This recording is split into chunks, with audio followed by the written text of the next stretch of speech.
नमस्कार, स्वागत है आपका हमारे खास कार्यक्रम अपना उत्तर प्रदेश में। मैं हूं आपके साथ भावना त्रिपाठी।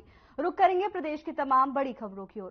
सुशासन दिवस 2024 के मौके पर कार्यक्रम का आयोजन किया गया, जिसमें मुख्यमंत्री योगी आदित्यनाथ ने शिरकत की। इंटरनेशनल सेंटर में सुशासन महोत्सव 2024 की आज के इस 2 दिवसीय आयोजन में रामभाऊ न्यालगी प्रबोधिनी के कार्यकारी निदेशक डॉक्टर जयंत कुलकर्णी जी, सम्मान्य डॉक्टर विनय सहस्त्रबुद्धे जी, श्री प्रभु गौरांग दास जी, अभय जी, छिपरा जी और डॉक्टर अंबेडकर इंटरनेशनल सेंटर में उपस्थित प्रदेश देश के हमारे सभी युवा साथियों, मैं सबसे पहले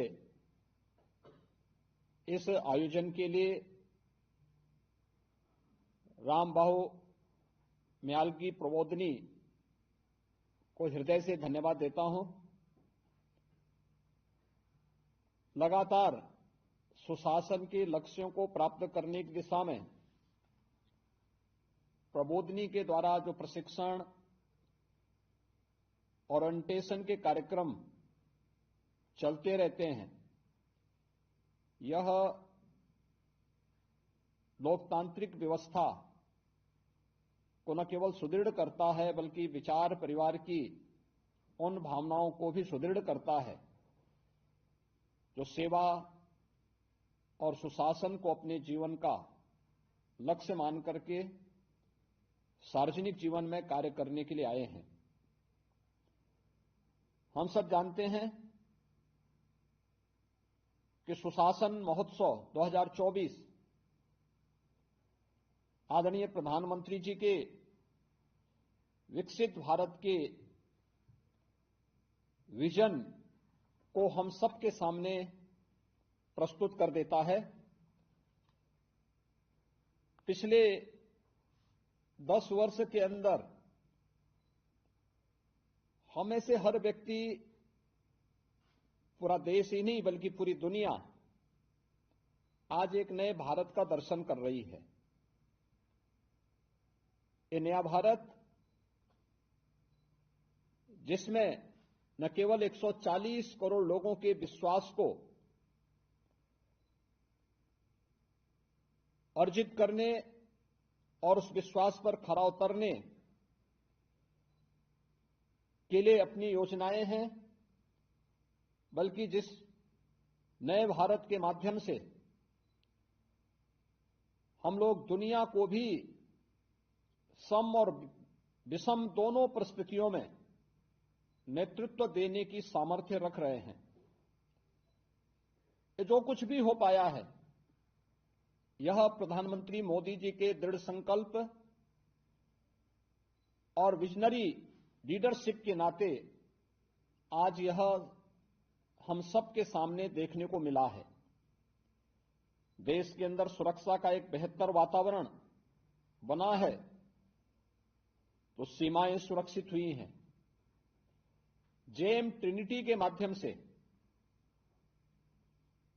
जनधन, आधार और मोबाइल का बेहतर उपयोग करके भ्रष्टाचार पर प्रभावी अंकुश लगा है, तो डीबीटी के माध्यम से अंतिम पायदान पर बैठे हुए व्यक्ति तक शासन की योजना का लाभ सीधे सीधे पहुंचाने का कार्य भी हुआ है। एक भारत श्रेष्ठ भारत की जो कभी परिकल्पना थी, आज वह साकार हुई है। आज इसी का परिणाम है कि जो पहले हम भारतवासियों को बोला जाता था कि हमारा जो कुछ भी है ये तो एक पोगापंथी है, इस पर हमें गौरव की बजाय इसके लिए हमें लांछित किया जाता था। आज पूरी दुनिया उसकी तरफ आकर्षित हो रही है। याद करिए, जब योग को 21 जून की तिथि को इंटरनेशनल योग दिवस के रूप में 21 जून की तिथि तय होती है, लोगों ने प्रारंभ में हंसी उड़ाई। आज हम सब प्रफुल्लित होते हैं जब दुनिया के 193 देश भारत की ऋषि परंपरा के इस प्रसाद के साथ जुड़ करके न केवल शारीरिक रूप से बल्कि मानसिक रूप से भी इस पूरी परंपरा के प्रति कृतज्ञता ज्ञापित करते हैं। ये भारत की ऋषि परंपरा के प्रति कृतज्ञता है और यह संभव हो पाया मोदी जी के कारण। हजारों वर्षों से चली आ रही कुंभ की परंपरा को वैश्विक मान्यता मिलती है और यूनेस्को ने कुंभ को मानवता की अमूर्त सांस्कृतिक धरोहर के रूप में मान्यता दी। जनपद लखनऊ में क्रांति शौर्य समारोह में मुख्यमंत्री योगी आदित्यनाथ शामिल हुए।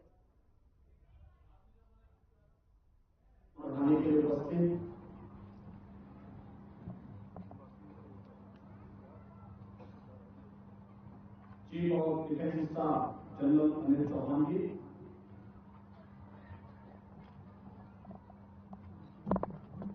Lieutenant general AK Singh ji, lieutenant general NS Raja Subramanyam, प्रदेश के मुख्य सचिव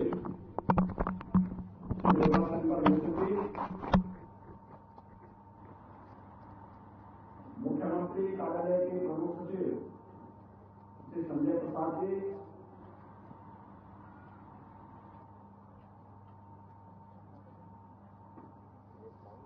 नेशनल जुबली सेरेमनी में उपस्थित भारतीय सेना के सभी अधिकारीगण, पूर्व अधिकारीगण,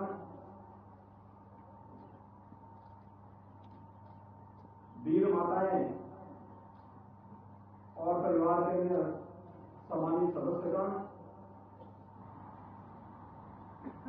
उपस्थित बहनों और भाइयों, 11 गोरखा राइफल रेजिमेंटल सेंटर द्वारा आज यहां पर प्लेटिनम जुबली सेरेमनी का आयोजन किया गया है।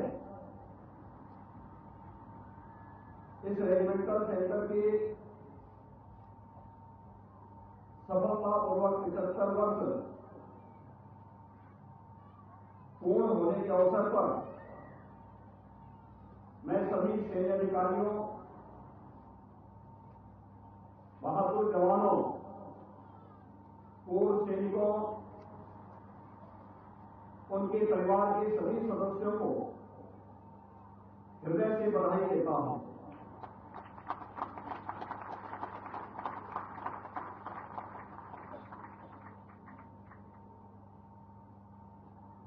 गोरखा रेजिमेंटल सेंटर की जिससे 75 वर्षों की शानदार सेवा और भी मायने इसलिए रखती है क्योंकि भारत की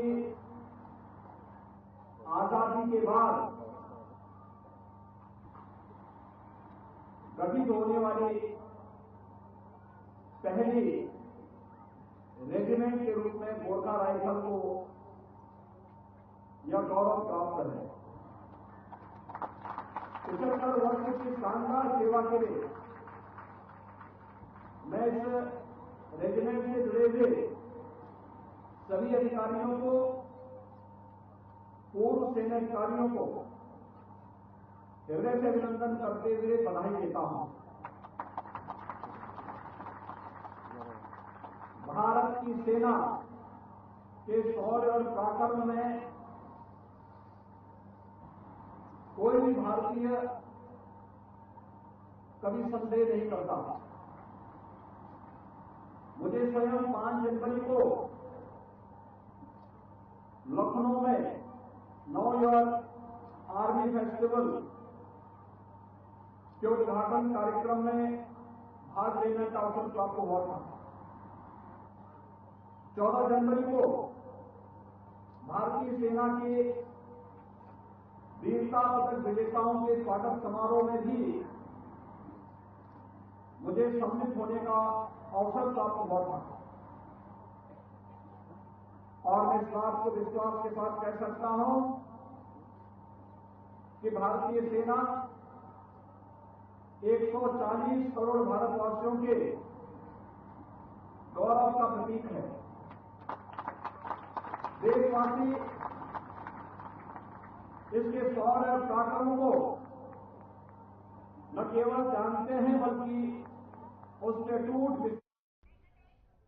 केंद्रीय मंत्री अनुराग ठाकुर ने कहा कि देश की जनता एक बार फिर से पीएम मोदी को वापस लाने का मन बना चुकी है। देश में नमो हैट्रिक लगने जा रही है। 2024 के लोकसभा चुनाव में बीजेपी एक बार फिर सत्ता में आएगी और वो 2019 के चुनाव से अधिक सीट जीतेगी। अब की बार 400 पार करने का बीजेपी का लक्ष्य पूरा होगा। मोदी सरकार अब की बार 400 पार, नरेंद्र मोदी जी हैट्रिक लगाएंगे और भारत को तीसरी सबसे बड़ी अर्थव्यवस्था बनाएंगे।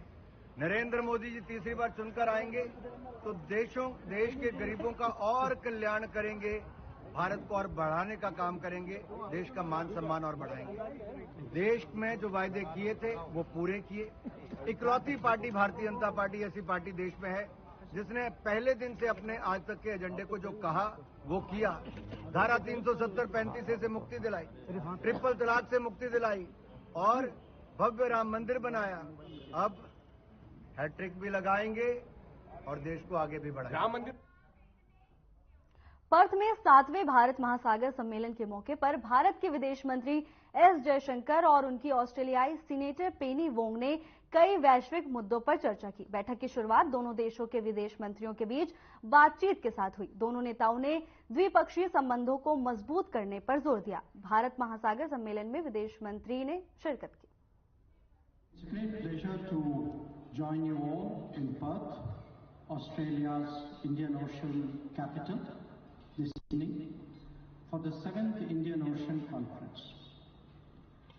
As someone who's watched it grow since its inception, the quality of the gathering today gives me great personal satisfaction. Let me begin by recognizing the distinguished presence of President Ranil Wickremesinghe of Sri Lanka and of so many ministerial colleagues and other senior officials from across the region. I thank the institutions involved in getting us together, the India Foundation, especially Mr. Ram Madhav personally, the Perth US Asia Center, and also RSIS Singapore. I express my deepest appreciation to Australia's Department of Foreign Affairs and Trade, West Australia authorities, and my own colleagues at the Ministry of External Affairs for their efforts. But most of all, to my counterpart, Foreign Minister Penny Wong, for her warm welcome and very gracious hospitality. The theme of the 7th conference is towards a stable and sustainable Indian Ocean. These two adjectives are laden with much meaning in such turbulent times. As we gaze at the Indian Ocean, the challenges besetting the world are on full display there. At one extremity, we see conflict, threats to maritime traffic, piracy, and terrorism. At the other, there are challenges to international law, concerns about freedom of navigation and overflights, and of safeguarding of sovereignty and of independence. Any disregard for arduously negotiated regimes like UNCLOS 1982 is naturally disturbing. In between, a range of transnational and non-traditional threats present themselves, largely visible in a spectrum of interconnected illegal activities. Instability also increases when long-standing agreements are no longer observed, with no credible justification to justify a change of stance. All of them, separately and together, make it imperative that there be greater consultation and cooperation among the states of the Indian Ocean.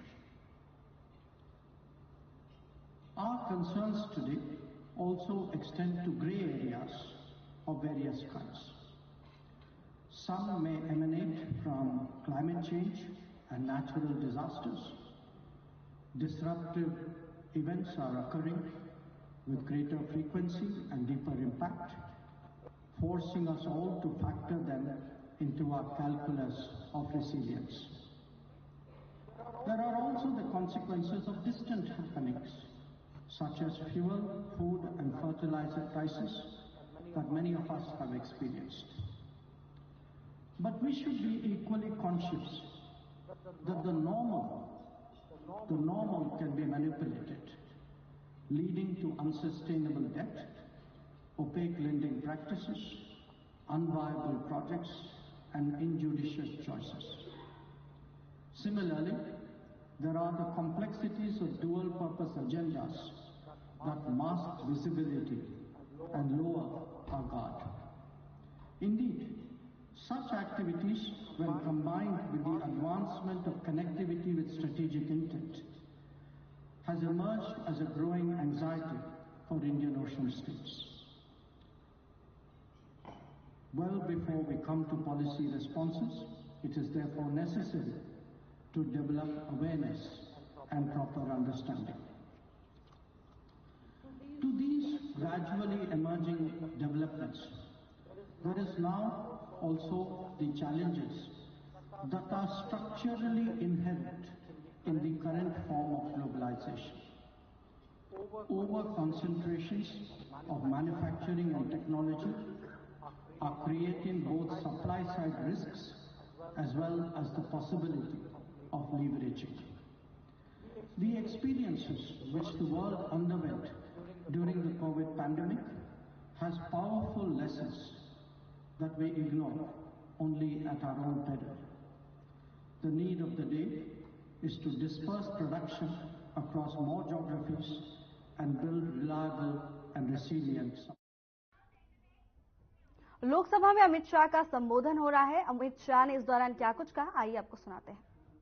और जीवन की उस वक्त की हर सांस को राम के साथ जोड़कर राममय बनकर प्राण प्रतिष्ठा करना। मान्यवर, ये 11 दिन में मां सबरी, गिलेरी, वानर, भालू, जटायु, ये सब के साथ जुड़े हुए देश भर में जो राम के स्थान थे, वहां जाकर राम के काज के लिए गिलहरी जैसा भी योगदान देने वालों को श्रद्धा पूर्वक प्रणाम करने का काम प्रधानमंत्री। राम मंदिर का जब भूमि पूजन का समय आया, कोई पॉलिटिकल नारे नहीं लगाए।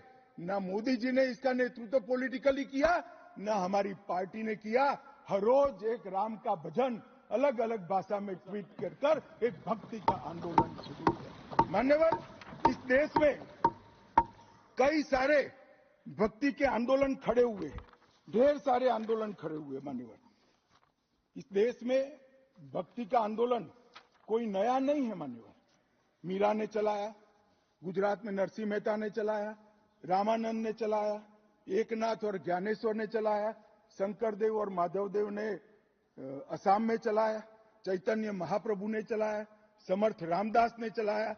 ये सब भक्ति आंदोलन ने समय समय पर देश को मजबूत करने का काम किया है, सनातन धर्म को टिकाने का काम किया है। और सनातन धर्म के प्रति सबकी आस्था को बंधाने का।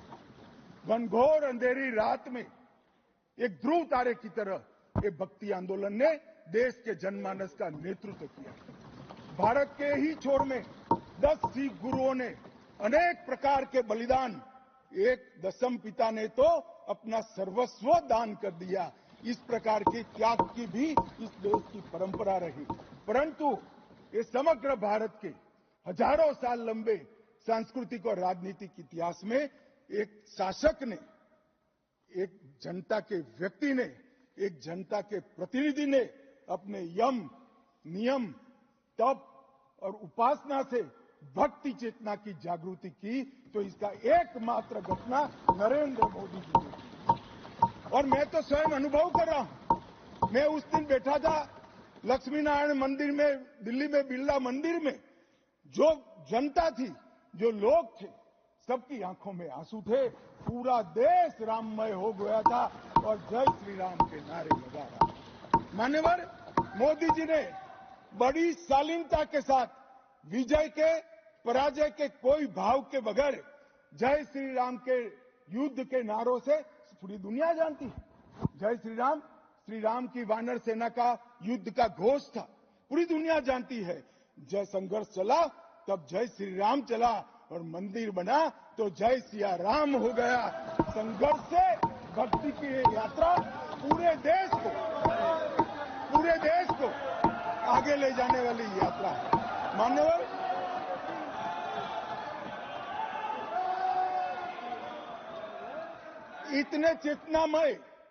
इतने चेतनामय वातावरण के अंदर भी विभाजन की बात करने वाले लोगों से मेरा करबद्ध निवेदन है, समय को पहचानो, एकता के संदेश को स्वीकारो और आगे देखकर चलना शुरू करो। भारत की और हम सब की भलाई। मान्यवर, ये बहुत बड़ा संदेश मोदी जी ने दिया है, और मैं फिर से एक बात कहना चाहता हूं, जिसने संन्यास। खबर नोएडा से है, जहां एक युवक ने बिसरख थाना क्षेत्र में पीएनबी एटीएम काटने की कोशिश की, जिसके बाद पुलिस ने सीसीटीवी फुटेज के माध्यम से ट्रेस कर युवक को गिरफ्तार कर जेल भेज दिया है। ये पूरी घटना गौर सिटी प्लाजा की है। तो नोएडा में चोरों के हौसले बुलंद नजर आ रहे हैं। युवक ने एटीएम काटने की कोशिश की, सीसीटीवी फुटेज से मामले का खुलासा हुआ। इसके बाद पुलिस ने चोर पर शिकंजा कस लिया है। नोएडा से खबर आ रही है, जहां युवक ने एटीएम काटने की कोशिश की, जिसके बाद सीसीटीवी फुटेज खंगाले गए। फुटेज से मामले का खुलासा हुआ। पुलिस ने आरोपी पर शिकंजा कस लिया है। नोएडा से आपको एक खबर बता रहे हैं, जहां लुटेरों के हौसले बुलंद नजर आ रहे हैं। आपको बता दें, युवक ने एटीएम मशीन काटने की कोशिश की, जिसका सीसीटीवी फुटेज से खुलासा हो चुका है। पुलिस ने युवक पर शिकंजा भी कस लिया है। आपको बता दें कि सीसीटीवी फुटेज के माध्यम से मामले का खुलासा हुआ। खबर नोएडा से है, जहां लुटेरों के हौसले बुलंद नजर आ रहे हैं। युवक ने पीएनबी एटीएम काटने की कोशिश की, जिसका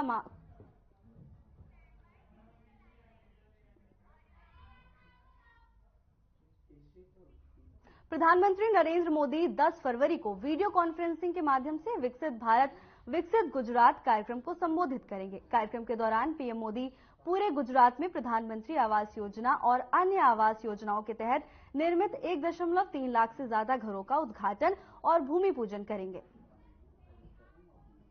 रामचंद्रजीनी अयोध्या मंदिर में भव्य प्राण प्रतिष्ठा करावी અને એક નવો ઇતિહાસ સર્જ્યો છે। ગુજરાતના પનોતા પુત્ર અને વડાપ્રધાનશ્રીએ આ નવા ઇતિહાસ થકી ભારતને વિશ્વ પ્રતિષ્ઠા અપાવી છે। ભવ્ય રામ મંદિરમાં રામલલ્લાની મૂર્તિ પ્રતિષ્ઠાના અવસર પછી પ્રથમવાર ગુજરાતમાં લાખો પરિવારને આવાસની ભેટ આપવા પધારેલા આદરણીય શ્રી નરેન્દ્રભાઈનું સમગ્ર ગુજરાતની જનતા જનાર્દન વતી હૃદયના ઉમળકાથી સ્વાગત કરું છું। વડાપ્રધાનશ્રીએ રામચંદ્રજીની મૂર્તિની પ્રાણ પ્રતિષ્ઠાને દીપાવલીની જેવા ઉમંગ અવસર તરીકે ઉજવવા કરેલી અપીલને આવકારતા 22મી જાન્યુઆરીએ દેશભરમાં લોકોએ દીપમાળા પ્રગટાવી ભગવાન રામચંદ્રજીની પ્રાણ પ્રતિષ્ઠાને દીપોત્સવ તરીકે મનાવી હતી। આજે લાખો ગરીબ મધ્યમ વર્ગીય પરિવારો પ્રધાનમંત્રી આવાસ યોજનાનો લાભ મેળવી ગૃહ પ્રવેશોત્સવનો ઉત્સવ ઉજવી રહ્યા છે.